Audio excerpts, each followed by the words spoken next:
can't lie to you about your choices, but you have my sympathies. Hello everybody, welcome back to Screenstars. I'm here today to bring you my review for the classic 1979 science fiction horror, Alien.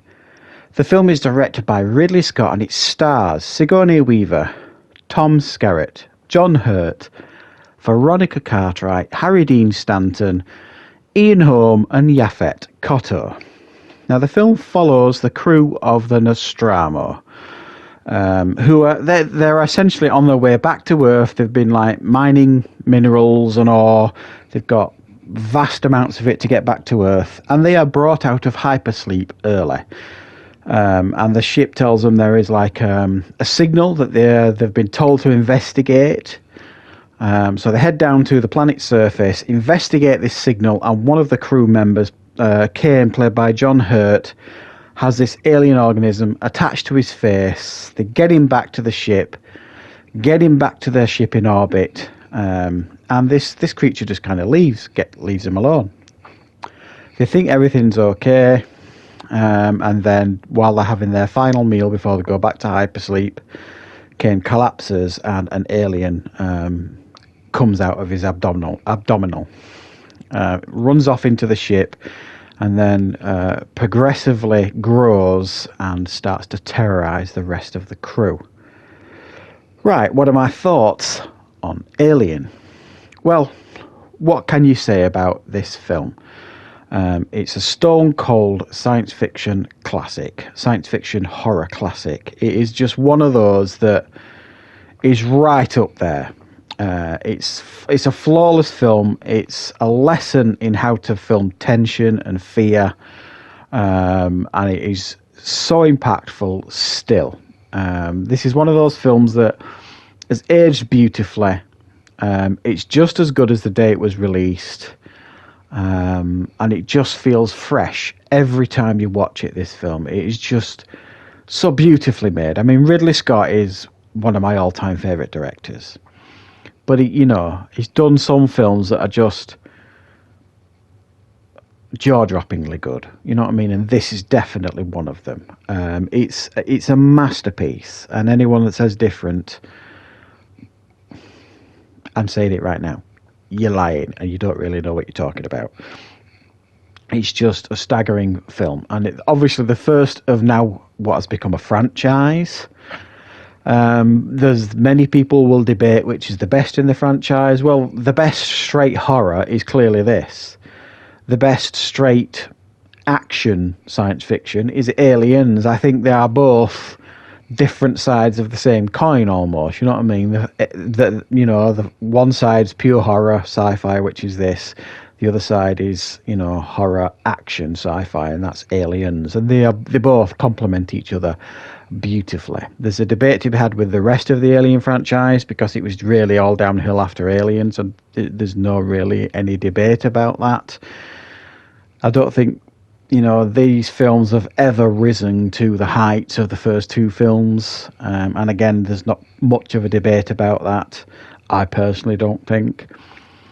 But this film, it's just so impactful. I mean, there's three films that I talk about, and I have mentioned it a few times on this channel over the years, that really impacted me, certainly horror films, when I was young, in the early 80s. And they are An American Werewolf in London, The Thing, and this, Alien. All three of those films, me and my brother and sister used to kind of sneak down and watch. We'd put on the VHS and watch them, because in those days, you'd rent your VHS and you could keep it for I don't remember, it feels like a week sort of thing you could keep it before you had to take it back, but probably less than that, but it felt like a week as a child. So I've got very, very clear memories of watching this as a youngster in the early 80s on VHS, being stunned to silence and truly terrified. I mean, this film in particular put me off eating eggs for months after watching it. It terrified me, as it would anybody who saw it for the first time as a youngster. But it was one of my earliest introductions to horror, and it was exciting and terrifying, and it felt absolutely real. And these characters are so beautifully constructed. You know, the fact that it kind of bends your expectations. You think the Tom Skerritt character is going to be the hero of the piece, and you lose him relatively early, you know, and Ripley, you know, is the lone survivor of the crew. I mean, at the time, right now it feels perfect. It feels right. Ripley is synonymous with the Alien franchise, but at the time it was quite a brave choice, you know, to make a female character the hero of the piece. But you cannot imagine it any other way now, and it was just so wonderful, and it does make you laugh when you see some of these modern actresses claiming, you know, that they are, you know, leading the way for female actresses in regards to leading parts and stuff like that.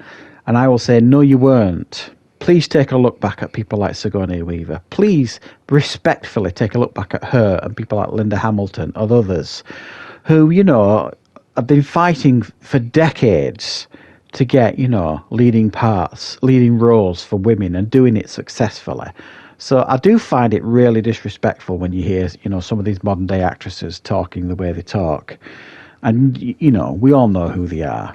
Please. To me, they stand in the shadow of people like Sigourney Weaver, who is immense in this film. And she's immense in the franchise. Even the weaker films in this franchise, Sigourney Weaver is easily the best thing. But it's just such a wonderful film. Who, after watching, you know, the alien coming out of John Hurt's chest for the first time, who, after watching that, was stunned, not stunned to silence, or just jaw-dropping, watching that, just like you couldn't believe what you were watching. It's one of the scariest, most effective scenes ever put on cinema, regardless of whether it's a horror, sci-fi, what. You know what I mean? If people were to like choose the top 50 movie scenes of all time, that is easily in the top 10, as far as I'm concerned. It is just so effective. And the shocked look as well, you may or may not know, the shocked look on the cast's face was very, very genuine, because even though they clearly knew what was going to happen in that scene, they didn't know exactly how it was going to happen, and they certainly didn't know how much blood they were going to use in that scene. And especially when you see that blood splatter over Veronica Cartwright's face, is very genuine. She had no idea that was going to happen. So that's why they got a lot of them genuinely shocked looks in that scene. And it is a brilliant, brilliant scene that still gets you now. You know, there's other scenes in the film that just, you know, there's bits with Dallas going through the air vents, you know, closing them. It's you don't see the alien until the very, very last scene for a split second, but you're terrified, because you've got him scarpering through these air vents, and you've got the other one saying, it's coming, it's coming, it's coming. And you're just shitting yourself, basically, watching that happen. It is so, so effective. And the concept of having these, like, grease monkeys in space, you know, like the oil rig crew in space, they're not particularly technical. You know, you've got one, like, medic, and you've got one scientist. The rest of them, basically, are grease monkeys. You know what I mean? You know, they're not equipped to deal with stuff like this. They're basically miners. And the design of the alien, nobody had ever seen anything like it on screen before. H.I. Geiger, with his legendary design for the alien, was just...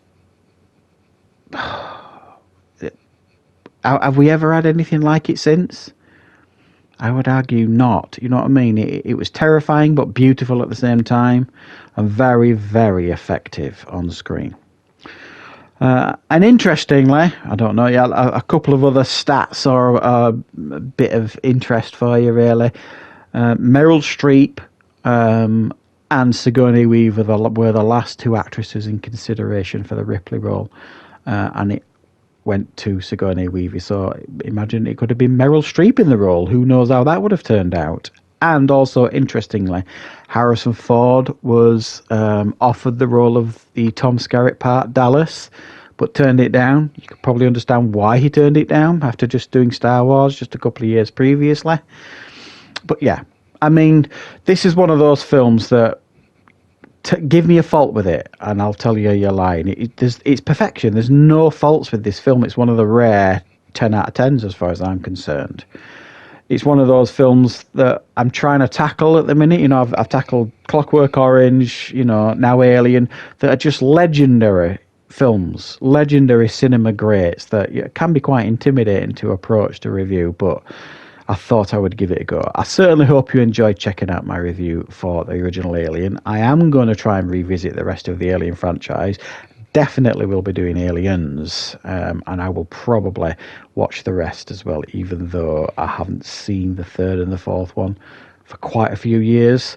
But I will give them another go, certainly, and get a review up for you guys. So thanks for joining me. I hope you enjoy this review. I'll be back with more content on the channel very, very soon.